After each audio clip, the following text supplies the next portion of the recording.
So we are live, guys, and this is going to be Mark Boucher's arrival press conference. As the team arrives in England, we know there's a white ball series first happening before we see the Test series. So this is the particular press conference that we've been waiting for. Actually, it is the press conference shortly after all the changes in the back room. The new team is now in England. Now we are slowly waiting the arrival of um, some of the players to get into their rhythms now, trying to see what the players can provide, see what teams they will be picking. But mainly the show is all about the press conference and what Mark Boucher had to say, and my reaction cold turkey to it. I haven't watched a single minute of it because I wanted to keep my reaction fresh for you guys so that I can react to it live. I haven't uploaded the press conference to the channel yet. I will be doing that after if you guys want to rewatch that particular press conference. I wanted you guys to react to it with me too. So maybe a lot of you guys will probably be hearing this for the first time, and that's what I want to achieve with this particular press conference.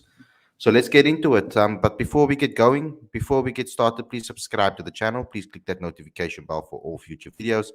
Don't forget to smash that like button. Don't forget to comment. Don't forget to share. Don't forget to do all of those things as well. But also, very importantly, download the latest issue of Cricket Fanatics magazine monthly. Every issue is 100% free, straight to your inbox every single month. Links on the screen as well as in the description. You can also help us out to help promote South African cricket. That's what we're trying to do over here. We're trying to promote South African cricket. We're trying to give some value back to South African cricket. And the way we do that is with a Patreon account, guys. You guys can get involved with that journey too by becoming a patron today. The link is on the screen as well as in the description. You can also go to cricketfanaticsmag.com for all your daily updates if you want articles, etc., and features and all of those things. It's on cricketfanaticsmag.com. So go there too. My PayPal account is also in the description if you guys want to give a donation. The link is there as well. But guys, let's get into today's video. Let's get into today's discussion. This is the Boucher press conference and my live reaction to it. And with you guys too, I would like to hear what you guys have to say as well, and what you guys think of what was said. React to this with me live. So let's get into it.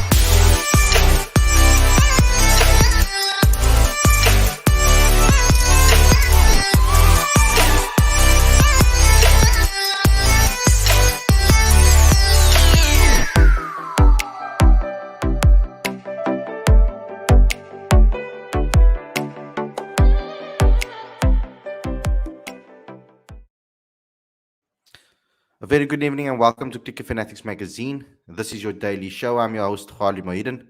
This is the show where we talk about Mark Boucher's arrival press conference. The England tour is on its way right now. South Africa has arrived in England, and Mark Boucher had held a press conference, and we're going to be reacting to this live on this particular show with you guys. We're going to watch it together. So let's get straight into it. I'm excited to hear what some of the guys have to say, what the questions were, of course, as well. It's very important that we get to hear that as well. So let's get into this video. It's a live reaction, guys. Let's Mark Boucher's. I haven't heard anything that he had to say yet, so I think it's fresh for all of us. So let's watch it together and let's see what he has to say in this particular press conference. Practice environment to now being the person. My first question, what are your thoughts on the new DOC Enoch, a person who you know very well as he was your assistant then, issues within the practice environment to now being the person now you have to report to? I'm quite excited. Besides reports of the past, myself and Enoch have always had a very good relationship, and we had a nice chat before we left. So I'm quite excited to work with him. I think he's got some fantastic ideas. He's been in the system for quite some time now as well, so he knows exactly what is required. So yeah, I'm looking forward to working with him. So that's good to hear at first up. Enoch and Queer, we knew that was going to be asked at some point in the press conference. Well, they never wasted any time. They got it out of the way straight up front. Boucher seems happy with it. He's had a conversation, at least he's admitted it too. And he likes the ideas going forward. Let's see how they work as a pair. Let's go to the next one. Thanks, Nathan. Amir? Good afternoon, everybody. Thank you for the opportunity. Coach, I was just looking at the squad that was assembled for the upcoming ODI series. There's about 7 or 8 batsmen, if I'm not mistaken, who could bat in the top 4 or 5 positions. Just talk to us about how good a headache that is for you to have, knowing that, we have those kind of resources within the squad. Yeah, I think if you have a look at the squad, I mean, it's a long tour, so we've sort of got guys here as well who could potentially be for quite a few of the different series as well. So yeah, we've got quite a few different options. These games that we're going to be playing now in the next couple of days will give us a good indication of where those players are as individuals. But yeah, I mean, I think we've sort of got a good idea, barring maybe 1 or 2 extra batters who our front lineup is going to be. So. We'll just have to see how a bit of form plays itself out, and hopefully we get the proper headache of having everyone in the runs. The first game we're playing, we'll probably try and play 13, 14 players. We'll speak to the Lions head coach as well, just to give everyone an opportunity. And then the second game will be a proper game of cricket where it'll be classed as a list day game as well. So. Yeah, it's going to be a good opportunity for us now in these next couple of days to just get everyone ready, but also have an opportunity to see where each individual is in these conditions. Okay, so I like that. At least the first game against the Lions, a warm-up game, is going to be something that is experimental. We're going to, 13 players get an opportunity. That's exactly what we were asking for. I hope that the players are screwed on and their heads are screwed on right, and that they are ready for this particular opportunity, because that's going to be very, very important. It's going to be a chance for them to show what they're capable of. And seeing that Mark Boucher spoke about how important the form is of players and using that to decide who they're going to pick in the second game, I like to hear that, because it means that everybody's going to be getting an opportunity to show what they're capable of. Now, I emphasize, these players really, really need to get into it here.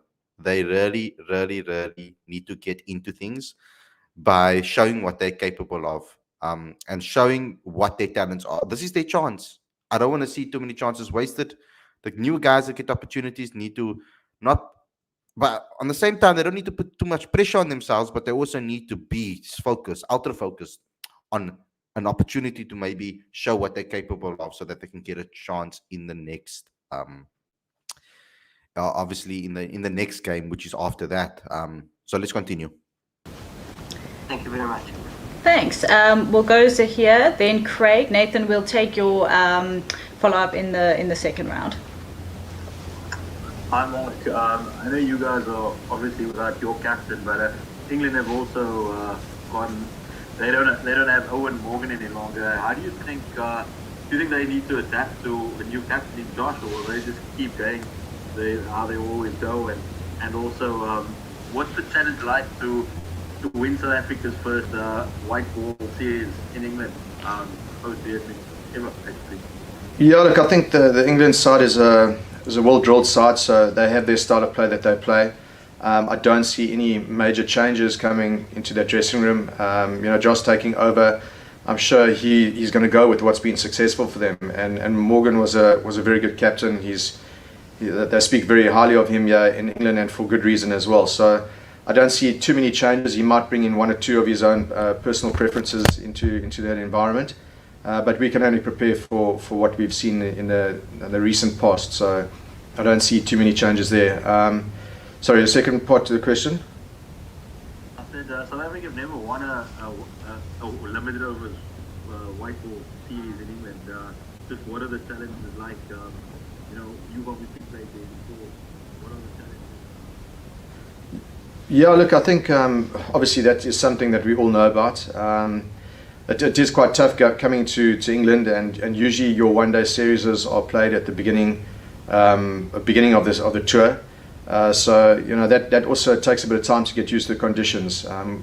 During COVID times we didn't have the opportunity to play a couple of warm-up games. Now we actually are playing a couple of warm-up games, so that'll stand us in good stead. There's also been a lot of our guys who have played a lot of cricket over here. Recently played in the 100 competition as well. So guys are not foreign to these conditions. So we'll have our meetings and we'll get a couple of guys to stand up and talk about what it's like and the different pressures of playing in England as well. So I think there's enough experience in our dressing room to make sure that we can, and hopefully start the tour off very well and try to put to bed that whole series thing where we haven't won. Okay, that's Thanks, Ahir. Craig, then not too much Sibusiso. said. Hi, Mark. Thanks, Lucy. Hi, Mark. If I could just throw this forward a little bit to the Test series, we've seen England's style and how they've scored in excess of 250 in, I think, 4 consecutive matches in the Test. Do you think it's a benefit to you guys having seen how they're approaching, and now you get sort of the New Zealand series and the India match to have a look at them? Does that give you a little bit of an advantage going into the Test series, knowing what's coming? Perhaps other teams are caught off guard with any change with the team. Yeah, look, I think the new style, obviously Brendan's coming and he's sort of, we know how Brendan plays, or he played, and we've sort of heard the conversations around him when he was coach of KKR as well, that he wanted to have this really aggressive style of play. So, it's exciting to watch, and I watched a lot of the games as well, and England did really well. So yes, it is probably a little bit of advantage to us in some sort of way to have seen, and so we can expect them to come out and play the same brand of cricket that they are playing. I think there are a couple of things that you need to understand as well, is that you need to have the right players in your team to be able to do that. The conditions need to be favourable as well. We've come to England now, and every day has been hot, and it's been fantastic weather, so the wickets have obviously flattened out quite a bit. So yes, there's certain conversations that we'll have in our dressing room to try and counteract their aggressive approach.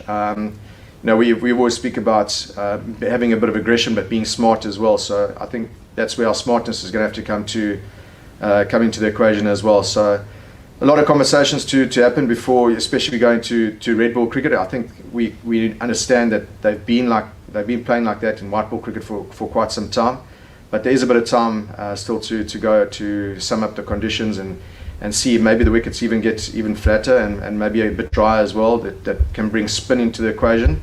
And we feel we've got all those different aspects covered in our squads. Yeah, pretty straightforward at the moment. Doesn't seem like he's not saying anything that's groundbreaking over here. We know that they are happy with the squad, and it's an equal squad and all of those things. I think we were pretty happy with majority of the players in the squad, bar a couple of players. But I mean, not much to say over here. I'm waiting for him to say something groundbreaking so far. He hasn't necessarily. I have sent a message to CSA to ask them whether the warm-up game and the Lions game will be on TV, on SuperSport specifically, because I think that's who's obviously going to be the main broadcasters from South African point of view. So I have asked the question. Let's see if it does get answered. Lorenzo asking me who's the new media lady for the Proteas. It's Lucy. She's now currently the stand-in media person for the Proteas until they make a permanent appointment. It could possibly, if she impresses, obviously they probably would look at her and can keep her on, but it seems that but I know that she's standing in right now for Supakazi. That was the last message that I received, or the last understanding that I received. I don't know if she is now the permanent person, or she's just standing in for this tour. I think perhaps this is a trial tour for herself. And I've dealt with her in the past. She's really good at what she does. So looking forward to dealing with her in the future if she is the new media person for the Proteas. If you guys wanted to know that. So yeah, her name is Lucy Davey, if you guys want to know that information. But yeah, let's move on. Let's get the rest of this. Thanks, Craig. Sibusiso, then Morgan. Thanks, Lucy. How's it, Mark? Just on Enoch again, the issues that Enoch raised when he did depart the system as your assistant coach previously, have those been addressed? If so, would you still have conversations, or have you had conversations with Enoch post him expressing the reasons that he did when he left? Are you talking about as an individual or as a team? I'm talking about him saying that the environment wasn't exactly what he had hoped it would be. I think Enoch's already addressed that. He said that the environment has changed and he's happy with that situation. That answers your question.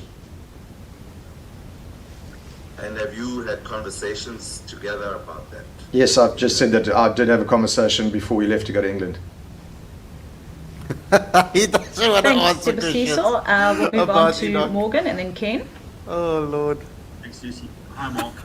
Mark, just a word on the inclusion of Gerald Coetzee for the T20s, and then, of course, the recall of Riley Rousseau. A fantastic opportunity for both. Here we go, these guys. Question to you've been make waiting mark for. in England should they get game time. Look, to start off with Gerald Coetzee, we looked at the pace aspect, especially with where we're going to for a World Cup. He's been bowling fairly well. He's also come through the SAA side, so he's been on the edge for quite some time now. He's got a gift that is quite difficult to get, and that's pace and bounce. He's quite aggressive as well. So that's the sort of character that we were looking at. Maybe not necessarily to come in and play, but certainly as a backup to get into the system in case maybe something does happen to our fast bowlers, and we're not put under pressure to select someone who's never been in this environment before. So I think that's where we are looking at with regards to him. With regards to Riley, I mean, Riley's been in our system. He's played in our domestic season. He's performing all around the world. He was a standout player in our domestic system, which is the reason we first of all started looking at him. And he's just been playing all around the world and been doing really well. So that's just a situation. He's been in this environment before.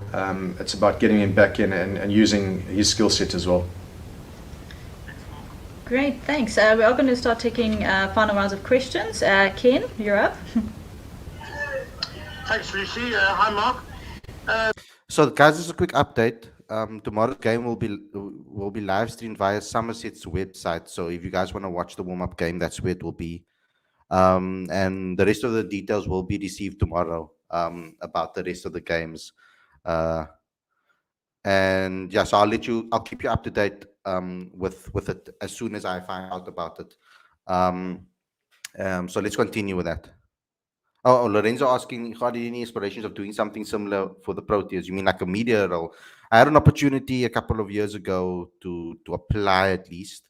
But there was a decision that I had to make. There was this starting Cricket Fanatics magazine, applying for a role like that, or applying for another role that I got another job offer from another company in a different sport completely. And I had a difficult decision to make at that particular time on which one I do. Should I go into it? Should I not? Should I take it, or should I start my own thing and try to sacrifice now and try to build something amazing? And I opted for this. So I'm hoping that it works out, guys.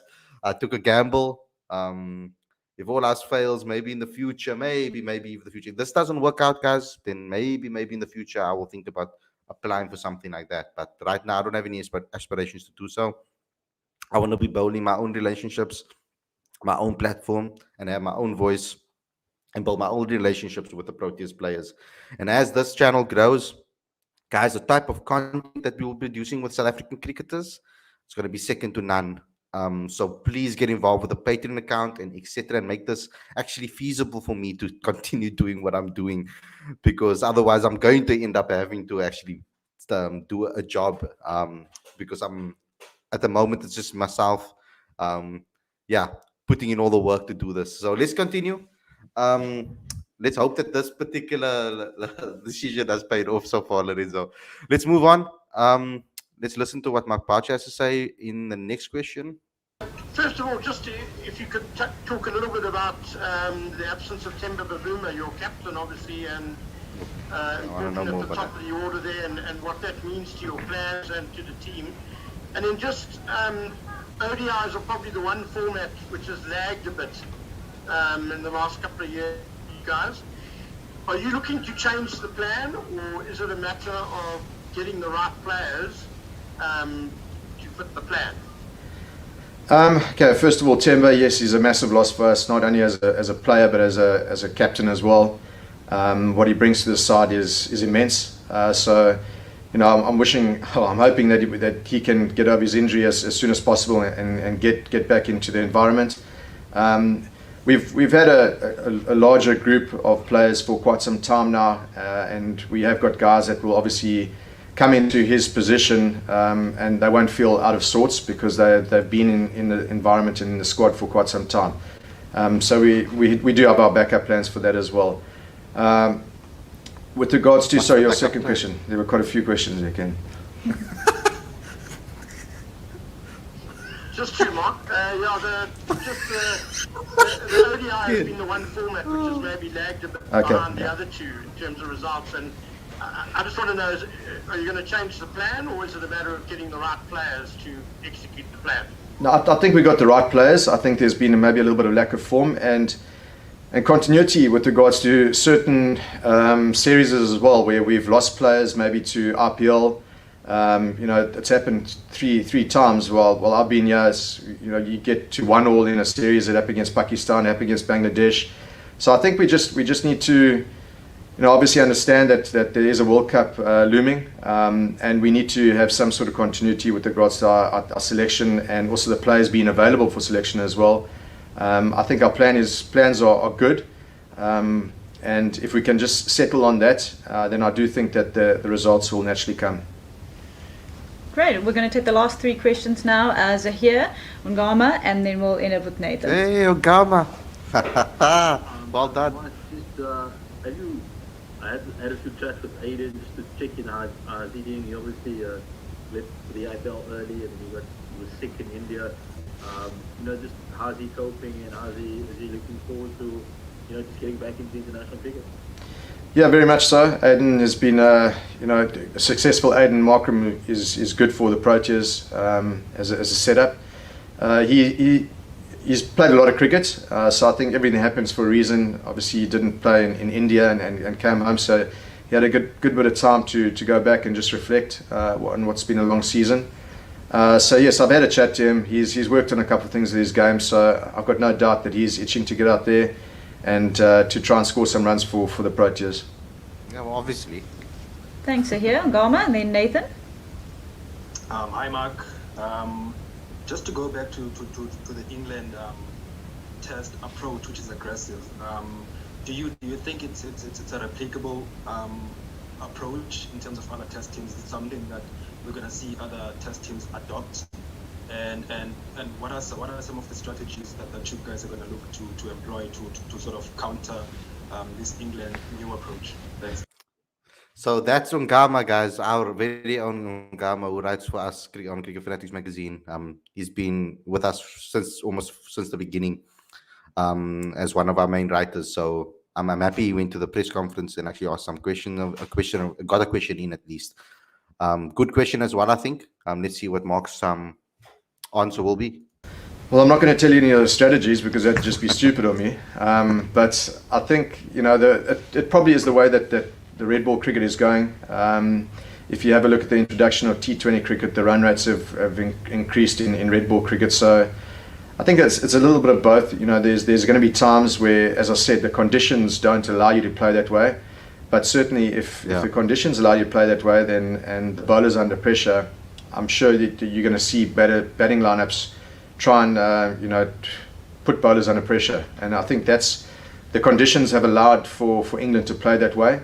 And as I said, that's just about being smart and assessing those conditions on the day. And if you see a moment to really put the hammer down, we've seen how it can pay off as England have shown us. So yes, I do think Test cricket is going that way.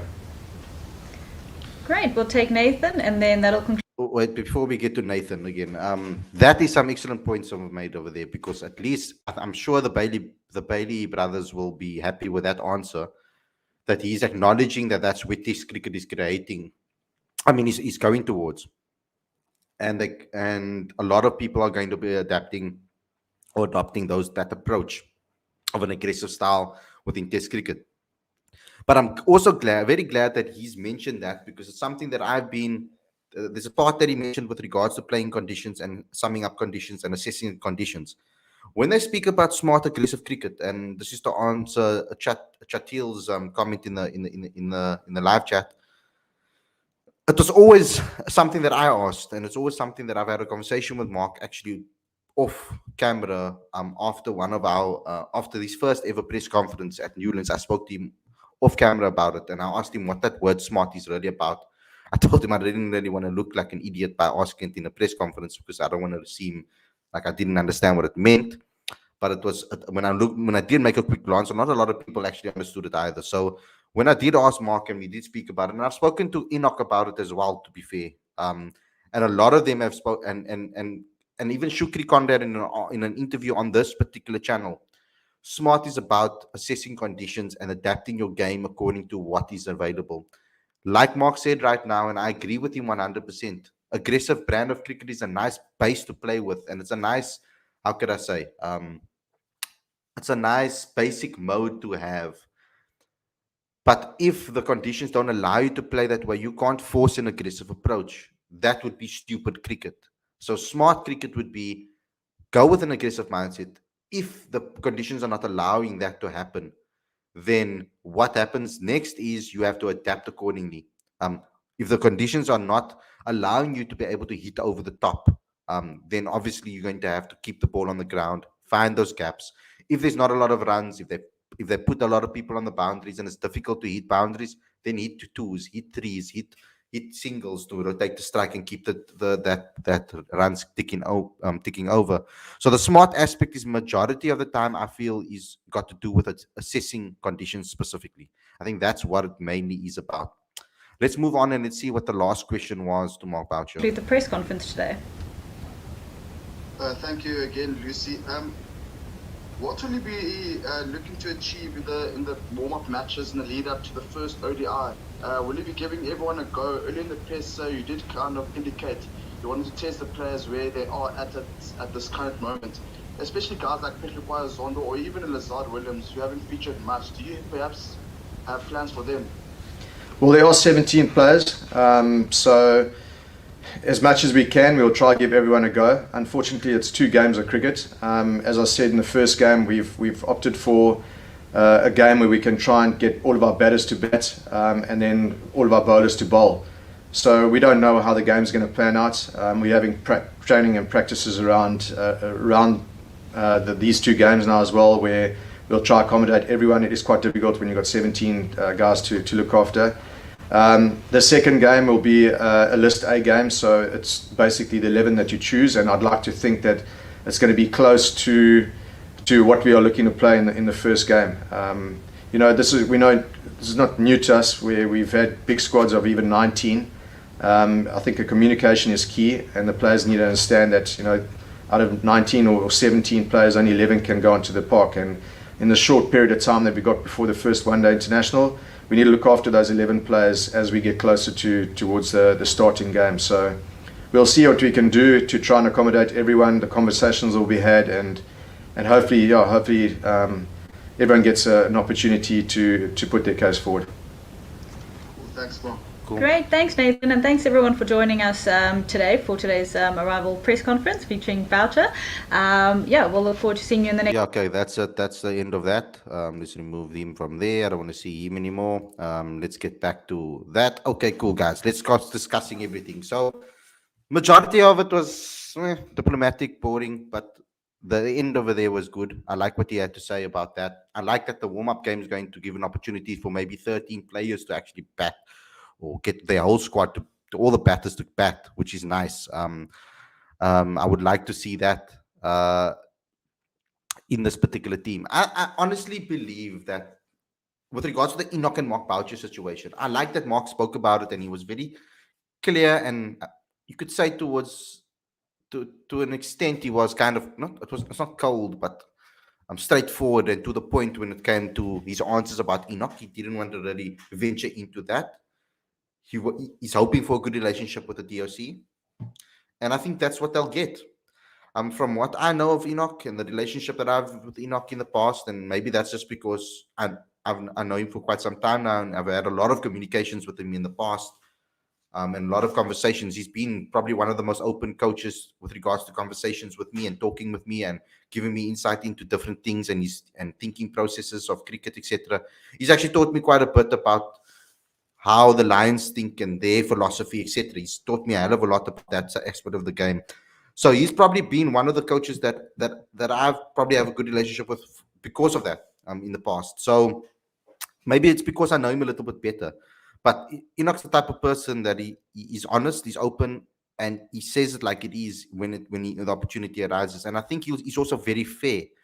I don't think he's a person that's going to be unfair with regards to certain things.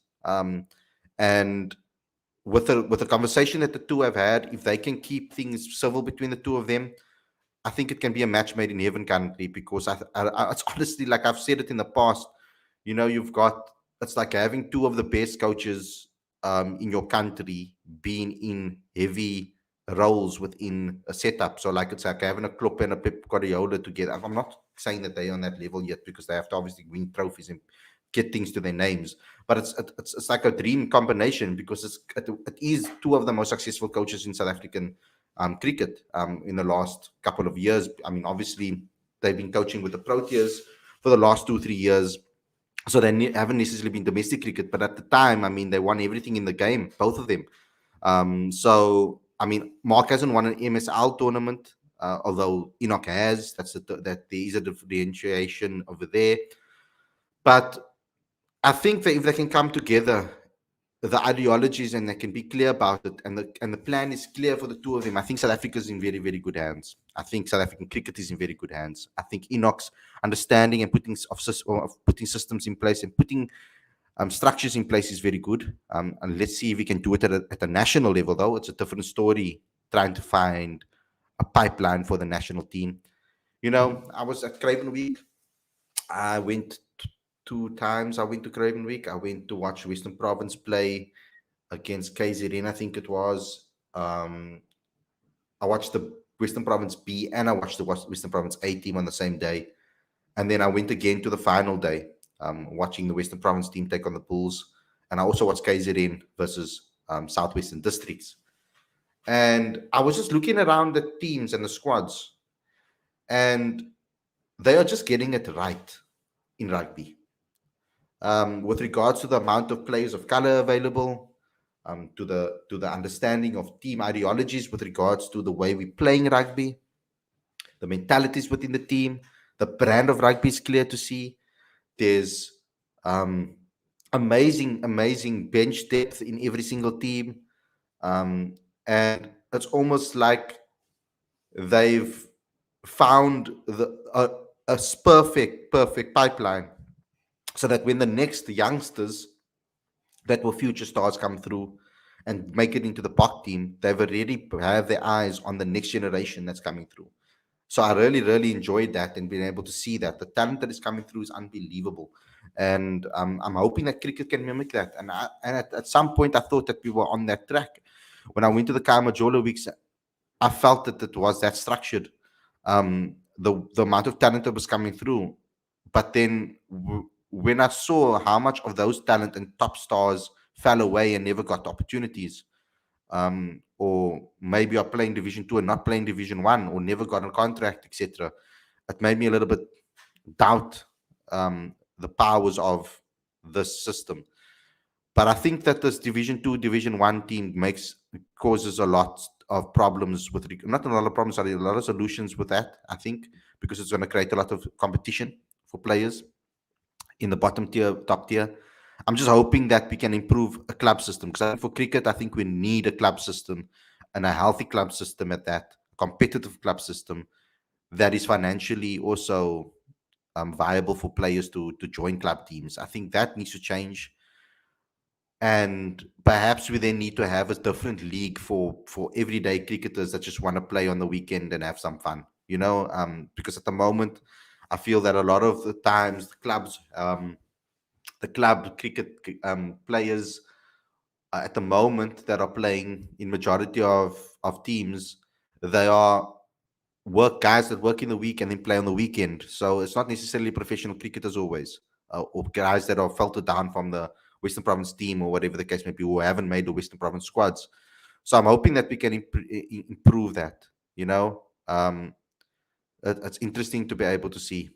A good question here from Lorenzo Khalid. Craven Week compared to the Kamajola Week in terms of talent, coaching and management, which is a better run? Craven Week 100% is better run. I just think it's because they have an idea of what they want already. The structures are already in place, and I think there's a direct structure between the men's team. I mean, the Proteas team, the Stormers team, and then the Western Province team. It's like there's a direct pipe. You can see the plan. Like I can see that the Western Province team, you can tell that a couple of those players are going to move on into the next gen, into the Western Province Academy teams, and then from there get into the Stormers team, and then from there going to the Proteas lineup. There's a clear pathway, and it's competitive rugby that's being played.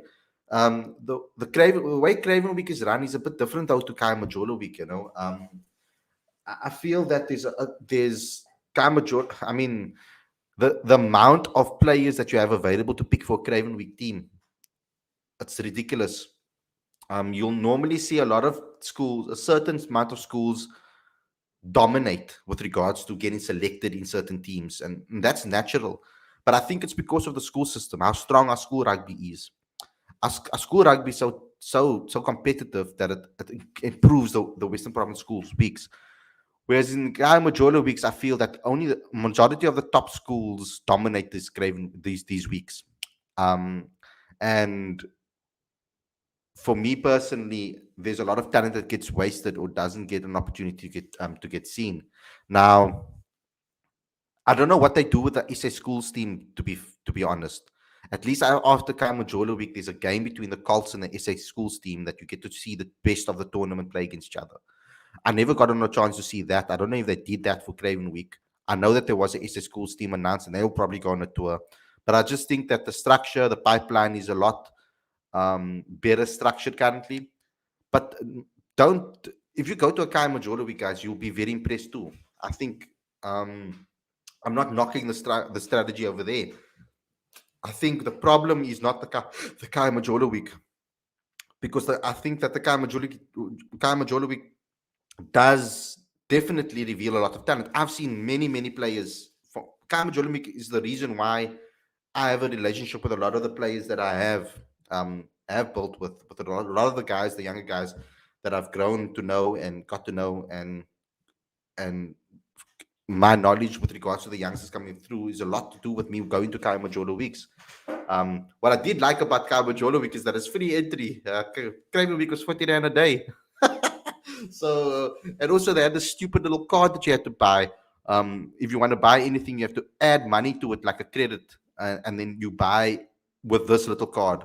So you either put cash on the card, or you use your bank card to tap and add cash to the card, and then you can only buy food items, etc., with that particular little orange card or whatever color it was, which was quite highly annoying because the prices of certain things, you don't know what you're going to necessarily buy, and then majority of the time there's money lying at, I don't know if you guys remember or still do it, but I don't know if you guys play games at like malls, etc. You get that little card that you put your money on, your tokens on, whatever. How many times do you sit with extra cash chilling on that card? I mean, for me, every single time that happened. So you never actually use everything that's on it. So I thought it was a bit of a waste of money, to be honest, from that perspective. But back to your question again, Lorenzo. My concern is not actually the way the tournaments run, because Kamajolo week is extremely difficult to run, and I think from a logistical point of view of the way the tournaments run, I think that Kamajolo week is a lot more difficult to do because you need multiple fields, multiple school venues, and it's long because you're having long games. You know what I mean? And you have to play at the same time, of course. So it's not going to be feasible to have one school for one event. Like Craven Week was all at Rondebosch Boys High School. The entire tournament was there. Everybody played on the first team field. You can like rotate games. It's only 70 minutes a match, I think it is. 35 minutes a half. Whereas in cricket, it's it's a full day's thing. So you can't necessarily have multiple games on at the same time unless you're going to spread the venues. So the only crap thing about it is that I won't get to see every single person when I go to a Kai Majolo week. I might be able to if I can time it correctly. But for example, in Cape Town, and I can use Cape Town as an example, there'll be games at Sachs and there'll be games at Rondebosch and Bishops all at the same time.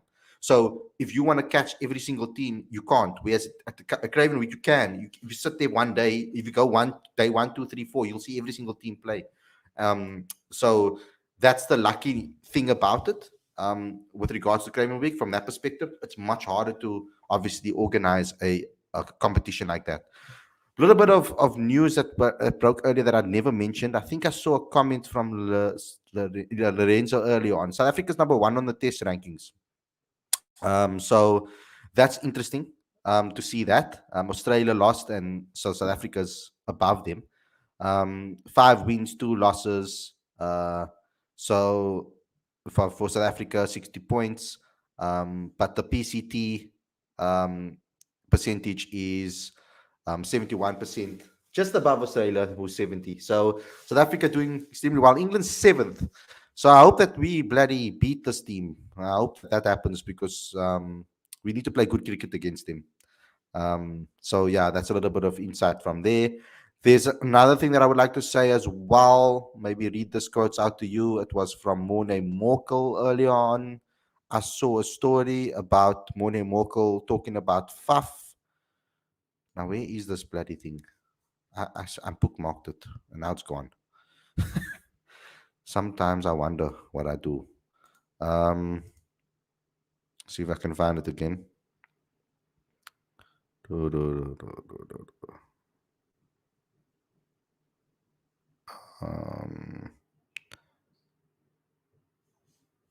Here we go, found it. Yeah, so in Australia, they had like for the ICC Daily or Digital or something like that. He had a conversation with Morne Morkel, and he had the following to say. No, not now. I don't want that crap. Don't give me that crap. You want all your big name players. Sorry, you want all your big name players to play. Oh, this bloody ads. Can you f off? Okay, you want all your big name players to play, and Faf is still playing well at the age of 37. He's still playing well, moving well in the field, and he has done exceptionally well for RCB in the IPL. I would like to see the experienced players in the side. That's up to them, Cricket South Africa, to work out, but I'm definitely a big fan of it to bring Morkel back, he told the ICC. You also then spoke about, which I like. I wonder if they will, with them having spoken to Riley Rousseau and Boucher, obviously talking about Riley Rousseau there, with him doing that. Let's see if that happens. Let's see if he actually speaks to, if they actually speak to Faf now with Enoch in, with it, because I know Enoch was someone that was that was a fan of the way Faf was performing. But let's see if Faf, if he has a conversation. I don't think it will be solely his decision alone. I think it's a Cricket South Africa decision, because it's also got to do with the financial side of things, whether they're going to allow to give T20 contracts a loan, etc. So let's see what happens from that perspective. Let's move on from that. He also, Morkel also had something to say about the bowlers, of course. I mean, it wouldn't have been a good article if they didn't ask him about that. I honestly believe they have an attack that is good enough to suit these conditions well, which is obviously, I'm thinking, like talking about Australia here. Kagiso Rabada is world-class performer, and Anrich Nokia did very well at the IPL. And Shams is a quality spinner. I do believe that it is a well-balanced squad, and in T20 cricket these days, the teams are so close. From a batting perspective, you can't not mention Quinton de Kock, as he has been in the fantastic form. Aiden Markram is another quality player. With Bavuma, while Bavuma finds the way to score runs and rotate the strike, although he is not your conventional T20 player. There, Morkel said it, guys. On these big fields in Australia where you can hit pockets and run well, he's going to be a big player. You see, now that is a different way of looking at the analysis of Temba Bavuma. Big fields, got to be spaces, knock it into the spaces, get a good rotation, and bank on your big hitters to clear the boundaries. That will be the strategy if they bring back Temba Bavuma. I've been open about it consistently.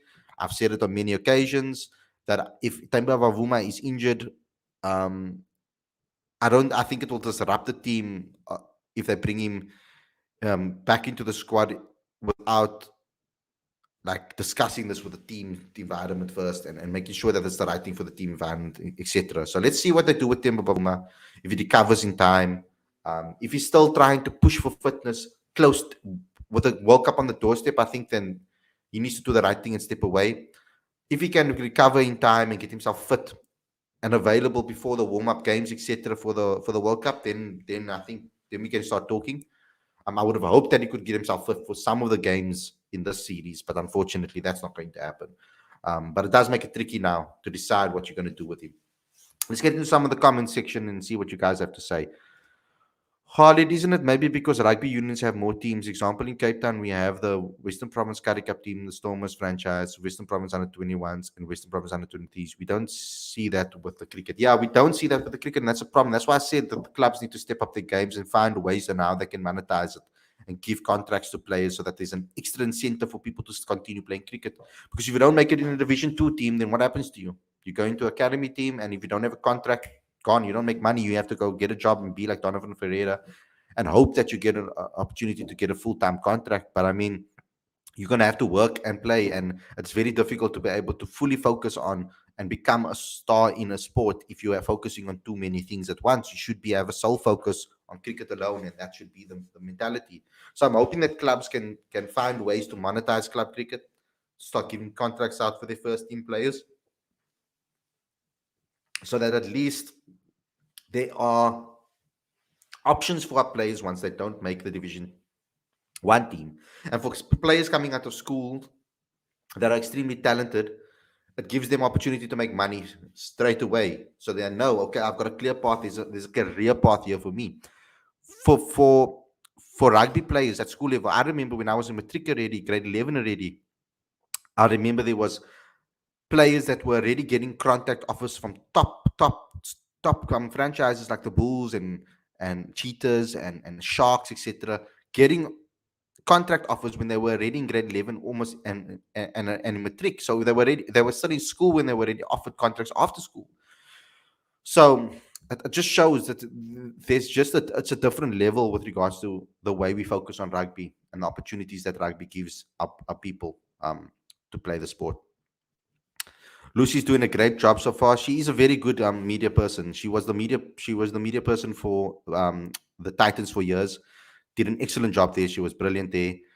She did do a couple of jobs for the women's team as well, for the ladies team, Proteas women's team. She's been with the Proteas men's team before. She's also been the media liaison for CSA itself, so for the CEOs, etc. So she's quite experienced, and she's been in a lot of different positions within CSA.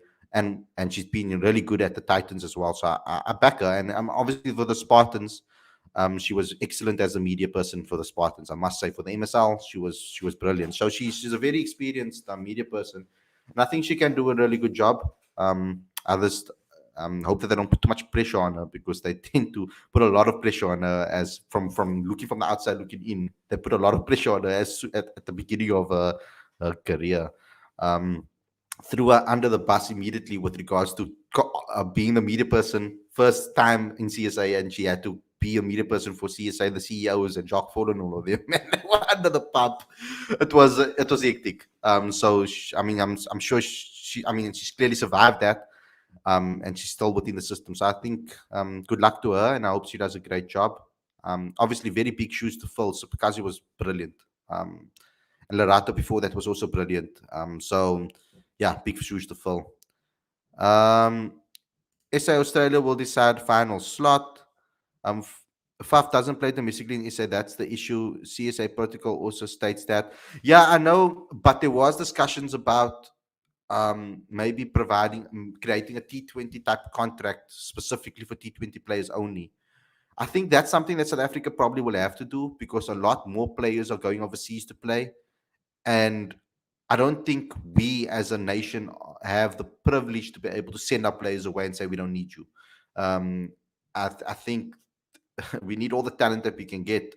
So I would like them to maybe open up a T20 type contract for our players that only play the T20 domestic tournaments, so that they could possibly play for South Africa too. I know the domestic thing, and I understand the domestic thing, because it makes our domestic cricket stronger.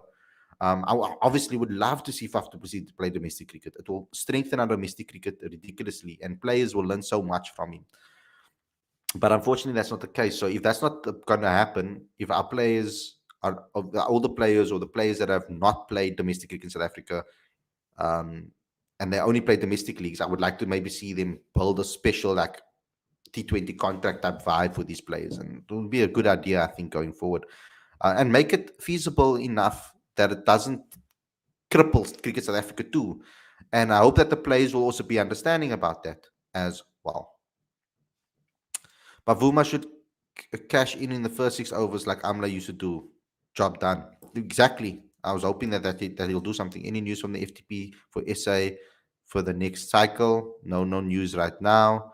For me in the cricket, all the first team clubs should be funded as semi-professionals. Yes, that's exactly what I'm talking about. I want to see that happen with regards to clubs.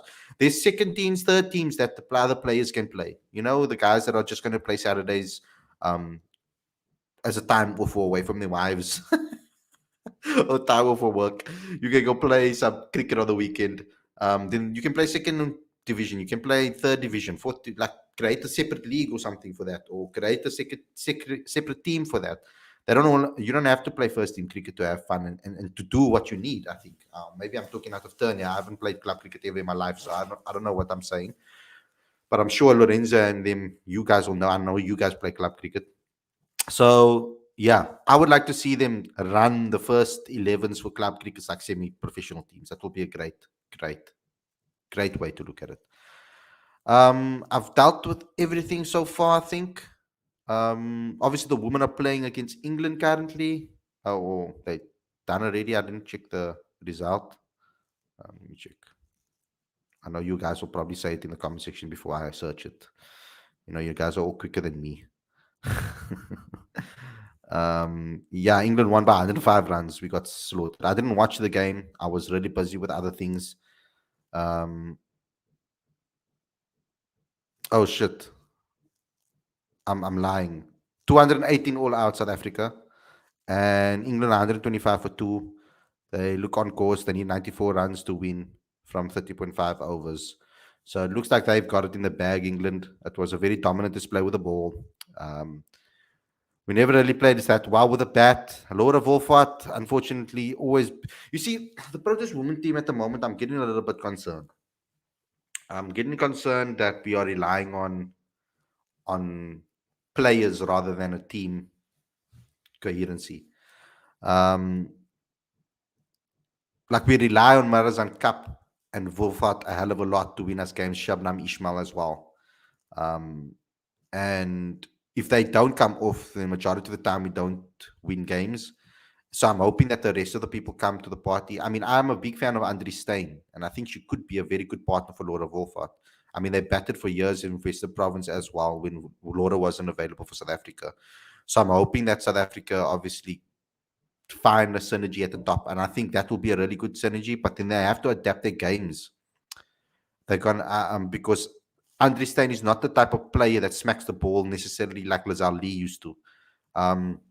So it will be interesting to see how that they can adapt that style for the game. Alara Goodall, she's impressed here and there, but I've yet to see her full talent.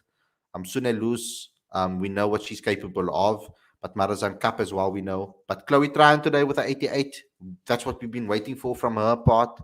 She's an excellent batter. Nadine de Klerk also with a cameo 38 to get to that 218. But England are cruising at the moment.